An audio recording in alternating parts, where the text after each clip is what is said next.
Hello there, Trevor here from Double Bill Movies. Got a bit of an unboxing for you. This is from HMV. I was in there on Sunday and I asked about this film, and the guy behind the counter said he wasn't sure. So he had a look on the system and he said, well, we were never sent any, but there is a limited edition box set of it. But he said they do have some in the HMV warehouse, but it had been blocked for them. They couldn't order it into the shop, but he could order it for me and he got it sent to my home. So here it is.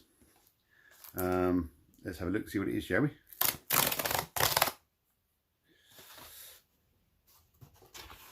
There we go.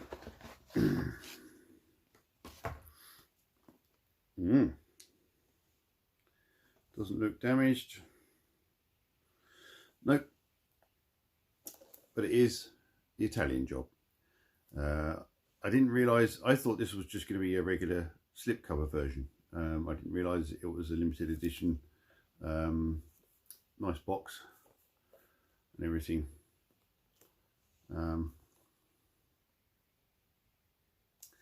So I'll open it up and we'll have a look, see what's inside.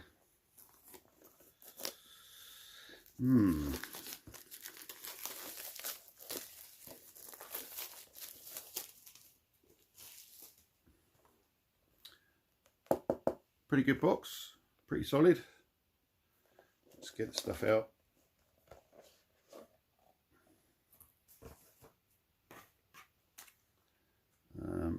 We got this pouch here. I'll open that in a minute. So there's the 4K.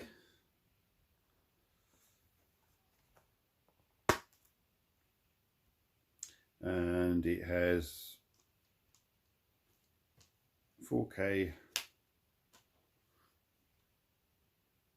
and special features. 4K is just the film, so I'm guessing this will be another BD66. Obviously this is a Paramount film, so I imagine it will have a similar look and feel to it as Once Upon a Time in the West.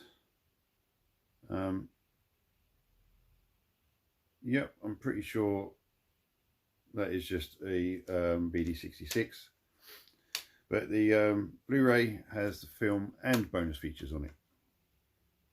That is a BD50, so that's at least good for the Blu-ray. I just wish they would use a BD100 for the film. Never mind.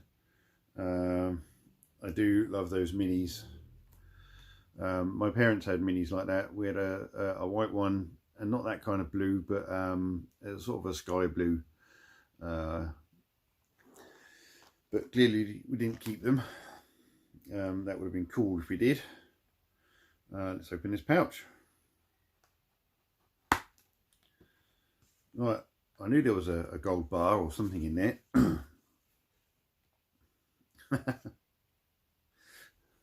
And there it is. So it's just card. It's not actually a gold bar, but it's a pretty good representation. If you hold it like that, it does look quite three-dimensional, doesn't it? This is the Self-Preservation Society. That's what it says on the back. I don't know if we can get that into focus or no. But it's got the Italian Job on the front. It's got a Union Jack, and then 55 years. So yeah, I did wonder how they were going to get that in there. And then we have, I'm guessing that's a sticker.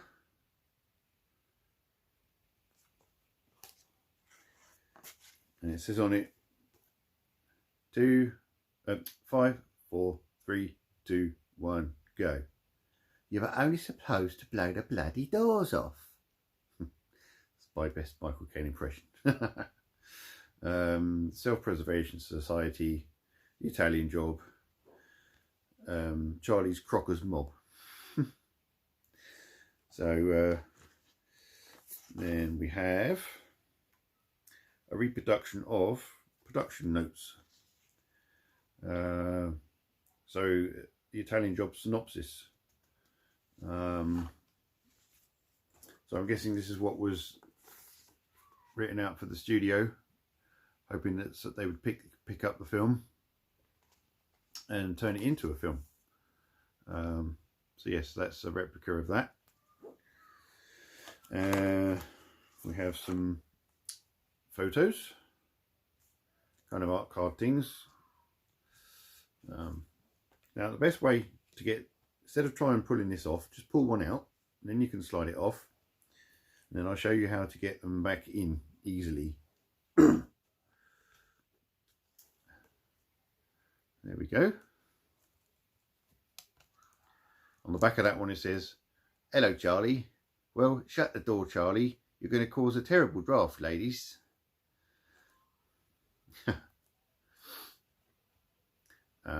And this one says,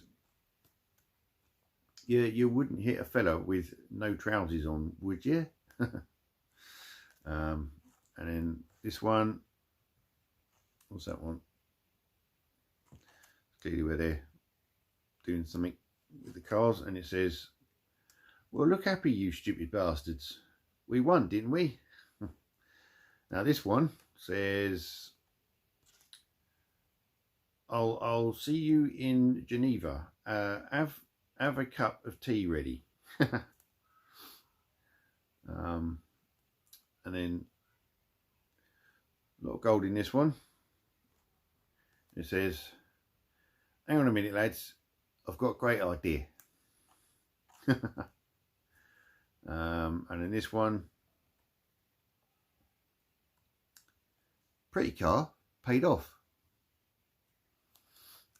And back to the beginning. So the way to get the band back on is take one out from the middle. Keep, if you like to keep them in the right order, then you'll find it easier to get the band back on. He says, "Come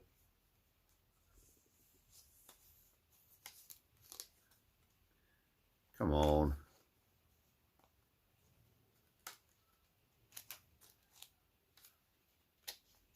See? Now the band's back on. And I can just slide that back in. Easy does it. And there we go. Then, last thing is a poster.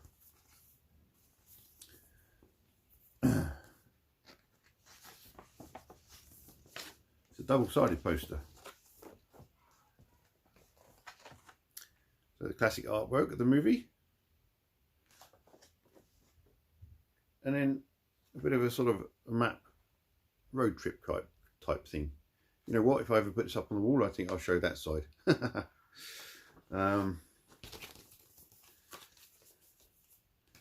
So there you go. Now to watch it and give you a review. Well, what a film that is. Very kind of Bond-esque in a way, but with a lot more tongue-in-cheek. And of course, he's not a secret agent. He's a criminal. But I loved it. I think I worked on the DVD back in the day, but I didn't get to sit and watch it. So this was actually a first time watch for me. And I have to say I was really impressed. Great story. Certainly leaves you on a cliffhanger, doesn't it? Okay, so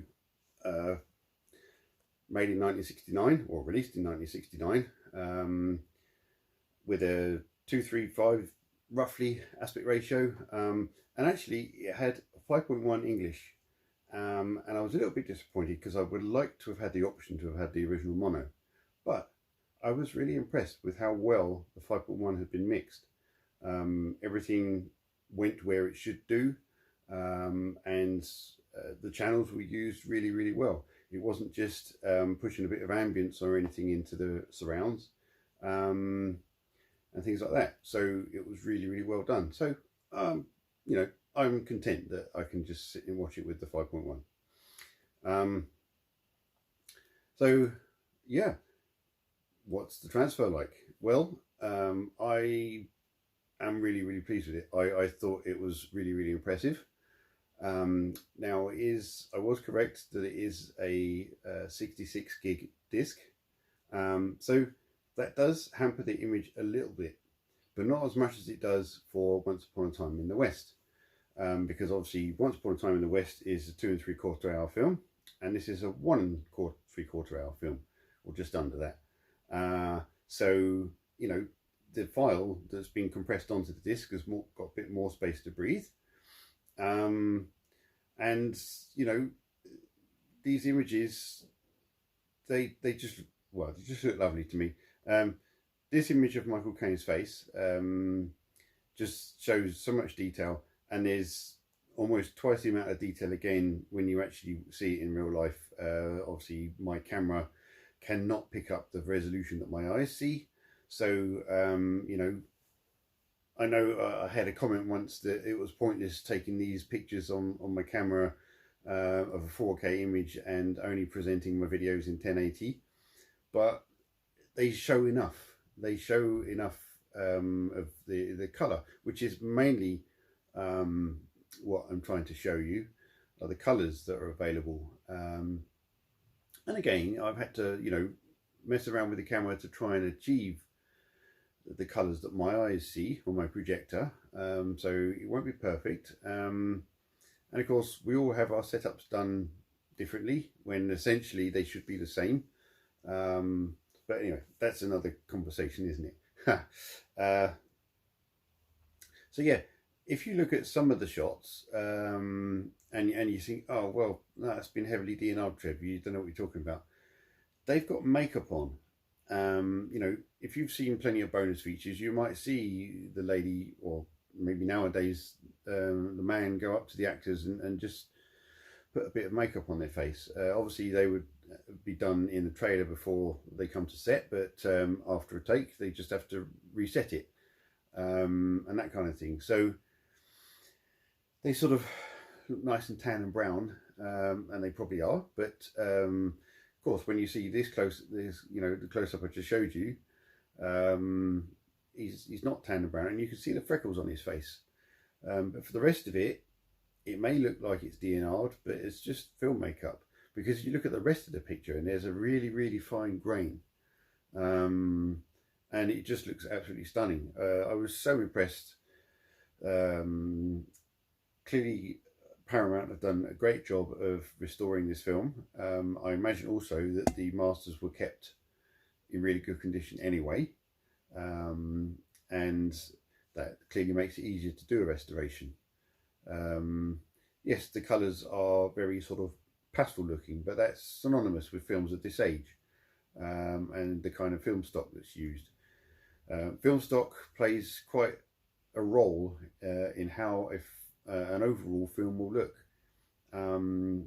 So yeah, it's a wonderful release. I don't know how limited this is. The fact that HMV didn't have any sent to stores, or at least the High Wycombe branch didn't have any sent to them, but they do have it on site, on their website. I imagine this might disappear quite quickly, so if you want to grab this one, then I would, you know, get on it. And it's kind of a little bit weird to see that it's only a PG. It's, you know, but everything is sort of said that needs to be said, without swear words and without too much violence. And when they go to sort of beat him up, he sort of throws the first punch, throws them off, and they go behind the door and you can see them through the glass. It's kind of like shadow boxing. But of course Michael Caine's character is Mr. Crocker, is that his name? Lord Crocker, as he calls himself. He gets a bit of a welcome home present with these lovely ladies here. But, you know, there's nothing sordid about it. They're just scantily clad women, and we can use our imagination as to what went on. And of course, the following shot of him coming out the hotel room rather dishevelled and looking a bit sort of like, wow. I'd imagine he had a good time. Uh, so I found it hard seeing the scenes with the two E-Type Jags and the Aston Martin. You know, never want to see cars treated that way. And probably, I think it was a Maserati at the beginning as well, or it might have been a Ferrari. I wasn't paying too much attention, but the red sports car at the beginning was also rather mishandled. But the minis are the stars of the show. And what a wonderful role they play in this film. It's, you know, really well thought out. It must have taken quite a while to bring Turin to a standstill the way they did. And, you know, maybe they just took, not stock footage, but maybe there were some traffic jams and they just took some various shots of that to sort of help give the idea that the city's come to a standstill. I love the way they sort of drove down the steps in front of the wedding, and then randomly up that building onto the roof, and they sort of disappear, and the police are like, well, where are they gone? And then suddenly, you know, they reappear and drive off again. But yes, just a brilliant concept, a very well executed film. Like I said, it sounds wonderful. It's a really, really good 4K. I highly recommend it. And, you know, please don't be put off by any channel saying it's being heavily DNR'd, because I really don't believe that at all. Any signs of compression that I saw were far more minimal than the compression I noticed through Once Upon a Time in the West. So if you've seen that review, you know, I mentioned it quite a bit, but there was a few shots that maybe some of the details sort of disappeared, but not enough to put me off. You know, being a trained QC tester as I am, I can't help but notice these things, and I didn't notice these things. That's what I'm trying to say. You know, my mate and I watched this last night, and we both thoroughly enjoyed it. And I think we were both really, really impressed with the image. There's no HDR10 on this disc, unfortunately, but, you know, I think it's Dolby Vision, isn't it? Yes, Dolby Audio and Dolby Vision. So you guys with your OLEDs and whatnot, with your Dolby Vision, you can enjoy it that way. You'll probably have a slightly better colour palette than I did. Thought Mr. Bridger was a great character. He played by Albert Finney. And just the way Crocker goes to see him in his private toilet is funny, to let him know that there's a job on. I guess he wants his approval or his help, because he's clearly got outside help, Mr. Bridger. Yeah, a lot of fun. Anyway, I hope you like that review. Please give me the thumbs up. I am approaching quite rapidly 1,000 subscribers. So let's say we're about halfway through June. Maybe it would be nice to get closer or even reach that 1,000 by July. So share my videos, you know, put the word about, let people know that I've got a bit of an edge on some people because I worked in the industry. Not saying I'm better, but I do have a bit more technical knowledge, obviously. And yeah, let's you know, let's grow this community of ours even more. I'm enjoying the comments I get, and you know, even the ones that aren't so great, you know, we all have an opinion, and I'm happy to respond, hopefully in a not too harsh a way if I think you're wrong. But yeah, anyway, okay, so until the next video, take it easy.